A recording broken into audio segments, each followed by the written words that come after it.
Assalamualaikum warahmatullahi wabarakatuh. Salam dan bahagia. Kami dari kelompok 5 akan menjelaskan tentang indeks harga saham. Di sini kami beranggotakan 3 orang.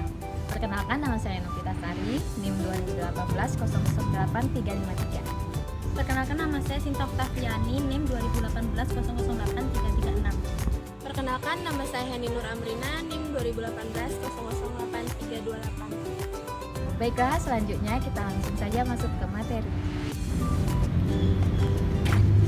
Baiklah, saya akan menjelaskan materi yang pertama, yaitu apa sih indeks harga saham. Nah, indeks harga saham ini merupakan indikator yang menggambarkan pergerakan harga-harga saham, yaitu merupakan catatan terhadap perubahan-perubahan maupun pergerakan harga saham sejak pertama kali beredar sampai pada suatu saat tertentu berdasarkan satuan angka dasar yang disepakati.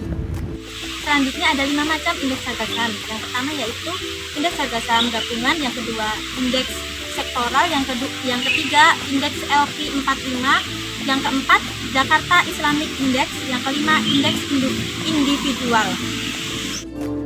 Untuk indeks harga saham gabungan yang pertama kali diperkenalkan pada tanggal 1 April 2023 sebagai indikator yang tercatat di bursa baik saham biasa maupun saham preferen. Hari dasar perhitungan indeks adalah tanggal 10 Agustus 1982 dengan nilai 100. Sedangkan jumlah saham waktu itu yang tercatat hanya sebanyak 13 saham. Indeks sektoral yaitu subindeks dari indeks harga saham gabungan. Semua saham yang tercatat di BI diklasifikasikan ke dalam 9 sektor.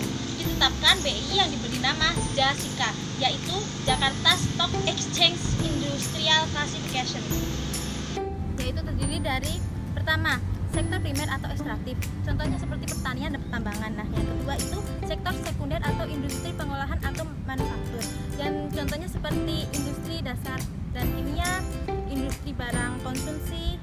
Yang ketiga yaitu sektor tersier atau jasa, contohnya seperti properti dan real estate, transportasi dan infrastruktur, keuangan, perdagangan, jasa dan investasi.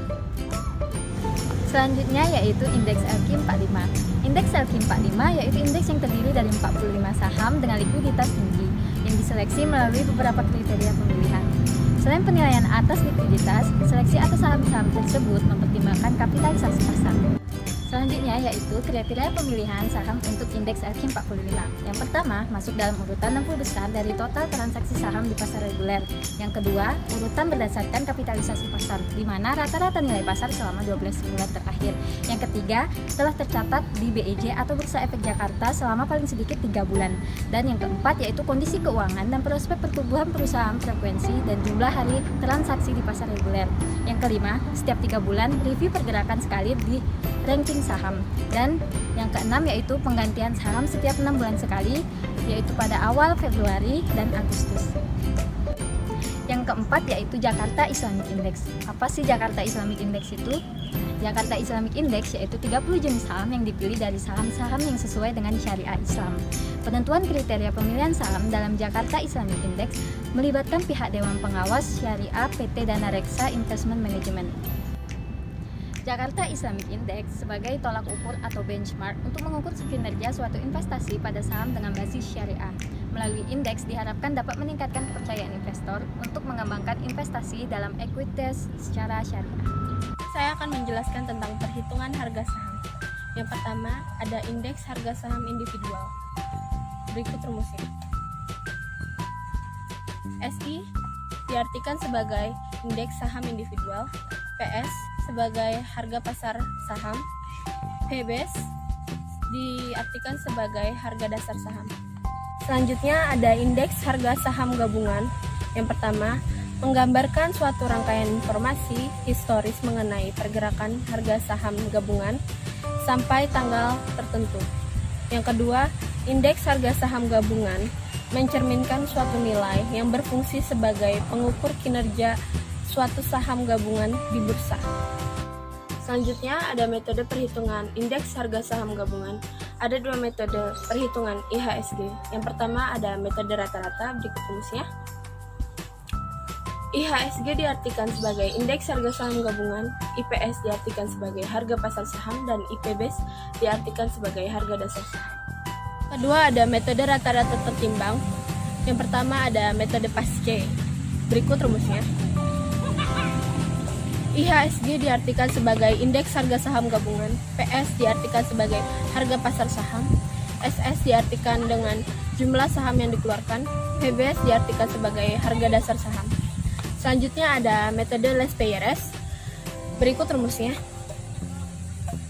IHSG diartikan sebagai indeks harga saham gabungan, PS diartikan sebagai harga pasar saham, SO diartikan sebagai jumlah saham yang dikeluarkan pada hari dasar, PBS diartikan sebagai harga dasar saham. Selanjutnya ada indeks Kompas 100. Indeks Kompas 100 merupakan suatu indeks saham dari 100 saham perusahaan publik yang diperdagangkan di Bursa Efek Jakarta. Indeks Kompas 100 secara resmi diterbitkan oleh Bursa Efek Indonesia atau BI bekerja sama dengan koran Kompas pada hari Jumat tanggal 10 Agustus 2007. Saham-saham yang terpilih untuk dimasukkan dalam indeks Kompas 100 ini selain memiliki likuiditas yang tinggi serta nilai kapitalisasi pasar yang besar, juga merupakan saham-saham yang memiliki fundamental dan kinerja yang baik. Selanjutnya ada saham-saham yang termasuk dalam Kompas 100 diperkirakan mewakili sekitar 70 hingga 80% dari total 1.582 triliun nilai kapitalisasi pasar seluruh saham yang tercatat di BI. Maka, dengan demikian, investor bisa melihat kecenderungan arah pergerakan indeks dengan mengamati pergerakan indeks Kompas 100. Akan tetapi, ini bisa saja berlawanan arah dengan indeks harga saham gabungan atau IHSG maupun indeks lainnya. Tujuan utama BI dalam penerbitan indeks Kompas 100 ini antara lain guna penyebarluasan informasi pasar modal serta menggairahkan masyarakat untuk mengambil manfaat dari keberadaan BI, baik untuk investasi maupun mencari pendanaan bagi perusahaan dalam mengembangkan perekonomian nasional.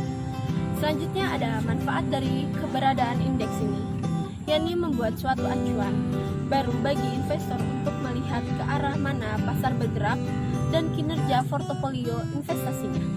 Di samping itu pula, para pelaku industri pasar modal juga akan memiliki acuan baru dalam menciptakan produk-produk inovasi yang berbasis indeks.